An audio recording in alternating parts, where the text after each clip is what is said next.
अस्सलामु अलैकुम रहमतुल्लाहि व बरकातुहू। रोज़ाना दर्स कुरान और तर्जुमे कुरान सुनने के लिए हमारे चैनल को सब्सक्राइब करें और बेल आइकन को प्रेस कर लें ताकि आपको नोटिफिकेशन मिल जाए। अऊज़ु बिल्लाहि मिनश शैतानिर रजीम, बिस्मिल्लाहिर रहमानिर रहीम। लम यतमिथुहुन्न इंसुन क़ब्लहुम वला जान फबिअय्यि आलाइ रब्बिकुमा तुकज़्ज़िबान मुत्तकिईन अला रफ़रफ़िन ख़ुद्रिन वअबक़रिय्यिन हिसान फबिअय्यि आलाइ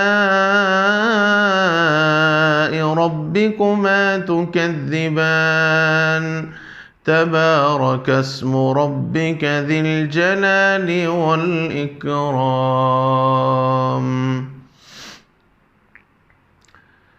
पिछली कई मजलिसों से अहले जन्नत को मिलने वाले इनामात का ज़िक्र चल रहा था। आज की इस मजलिस में सूरह रहमान का इख्तिताम है। अल्लाह रब्बुल इज़्ज़त ने जन्नत की नेमतों में जो सबसे बड़ी नेमत है, बल्कि सबसे बड़ी तो नहीं कहा जा सकता, नेमतों में एक नेमत है जन्नत की औरतों का बयान, औरतों का मिलना। उसके मुताल्लिक़ फ़रमाया कि जैसे हूर अफ़ज़ल है या हूर में जन्नत की औरत अफ़ज़ल है या दुनियावी औरत अफ़ज़ल है, ये तफ़सील कल की मजलिस में आई।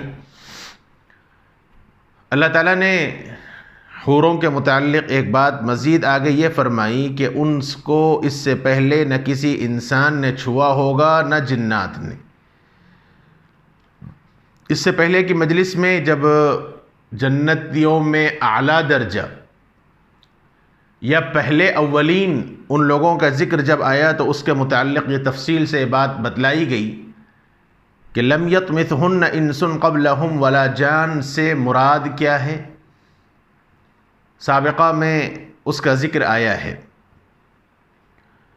अल्लाह ताला ने जन्नत की औरतों को बयान करके फिर इंसान और जिन्नात को मुखातब करके फ़रमाया फ़बिअय्यि आलाइ रब्बिकुमा तुकज़्ज़िबान, तो ए इंसान और जिन्नात तुम अपने रब की कौन कौन सी नेमतों को झुटलाओगे।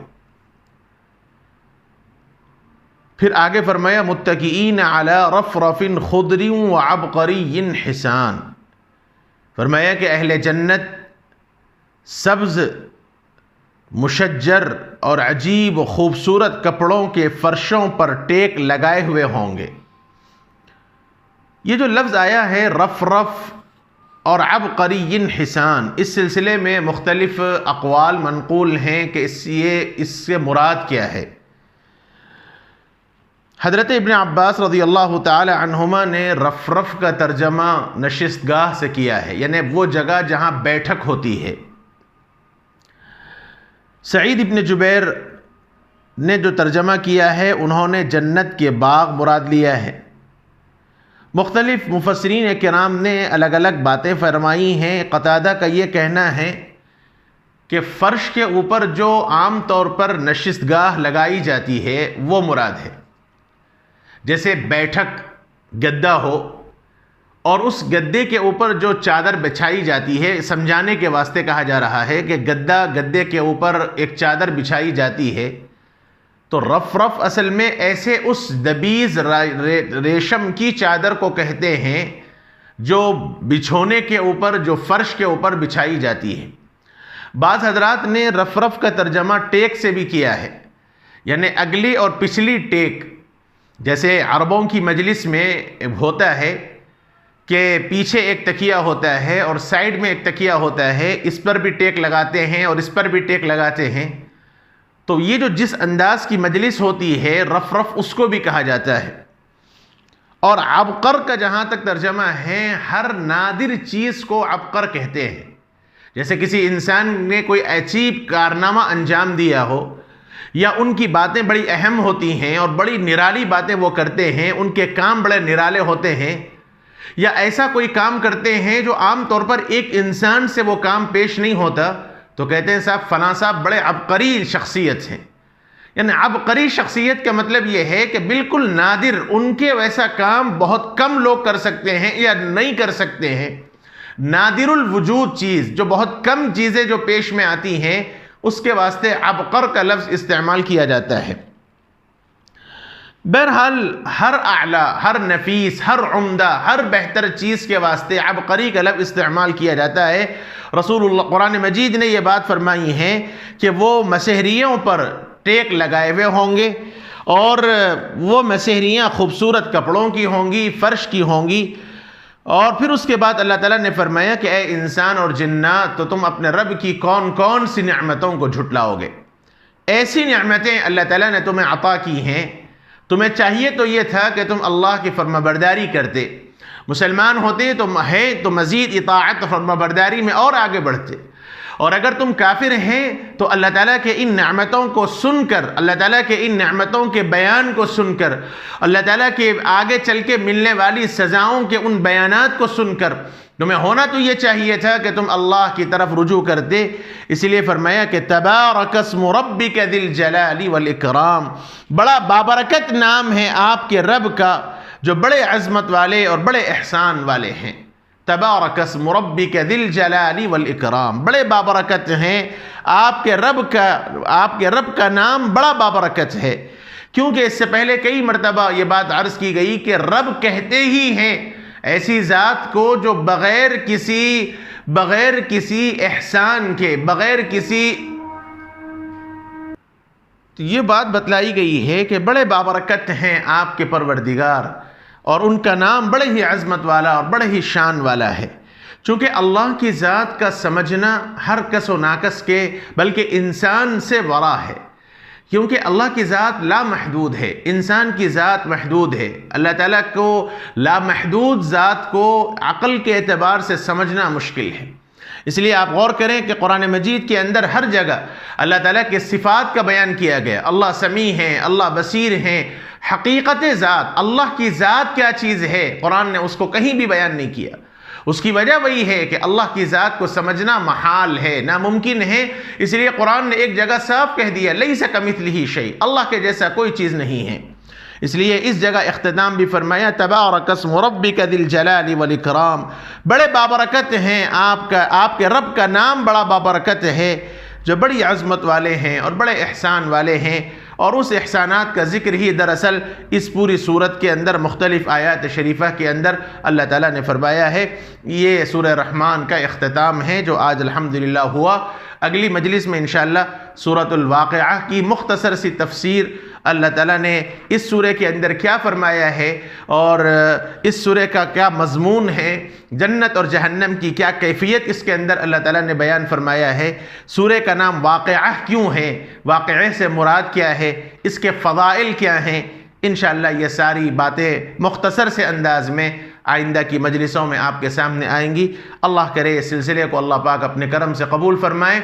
फिर दोबारा एक मरतबा तमाम ही हजरात से ये दरख्वास्त की जाती है कि ये मुख्तसर सी तफसीर का जो मकसद है वो दरअसल सिर्फ़ यही है कि हमारे घरों के अंदर कुरान से मोहब्बत पैदा हो। ये असल बुनियादी मकसद है।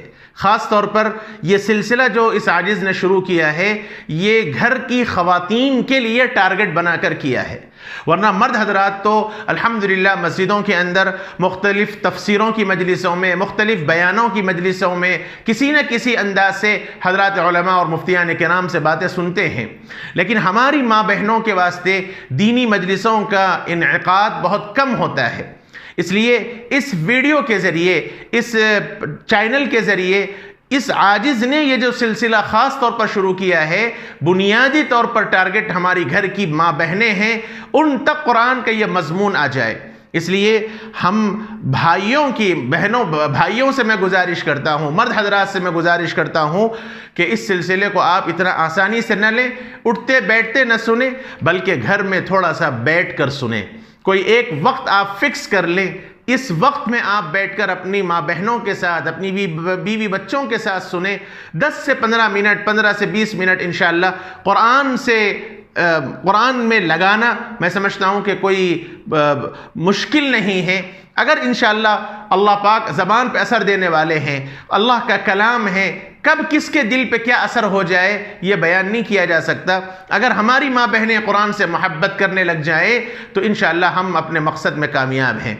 इसलिए तमाम भाइयों से, बहनों से ये दरख्वास्त है कि अपने बच्चों को लेकर बैठकर सुने, अपने बच्चों के साथ, अपने घर वालों के साथ बैठकर। इसीलिए रात 9 बजे का इस वक्त का इंतखाब किया गया दरस कुरान का। रात 9 बजे आप इसको सुने, इंशाअल्लाह बहुत फ़ायदा होगा।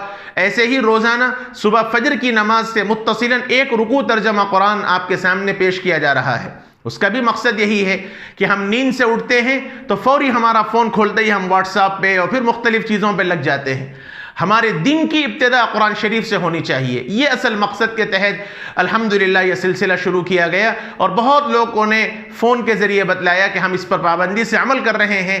रोज़ाना फजर की नमाज के मुत्तसिलन वो कुरान का एक रुकू सुन लेते हैं, या अपने कामों को जाने से पहले एक रुकू सब कुरान मजीद तर्जमे के साथ सुन लें। और फिर रोज़ाना अल्हम्दुलिल्लाह दिन के वक्त में 1:30 से 2 बजे के बीच में सवालात की नशिस्त भी आ रही है। 5 से 7 मिनट में 1 सवाल, 2 सवाल, 3 सवाल, जैसे जैसे सवाल होता है उसी जवाब को वीडियो की शक्ल में शरई सवालात भी दिए जा रहे हैं। आप तमाम ही हजरात से ये दरख्वास्त है कि इसको पाबंदी के साथ गौर से सुने, यही असल मकसद है। एक आदमी भी अगर पाबंदी के साथ सुनता है और अपनी ज़िंदगी में इसको इख्तियार करता है, इंशाअल्लाह ये आजिज़ अपने मकसद में कामयाब है।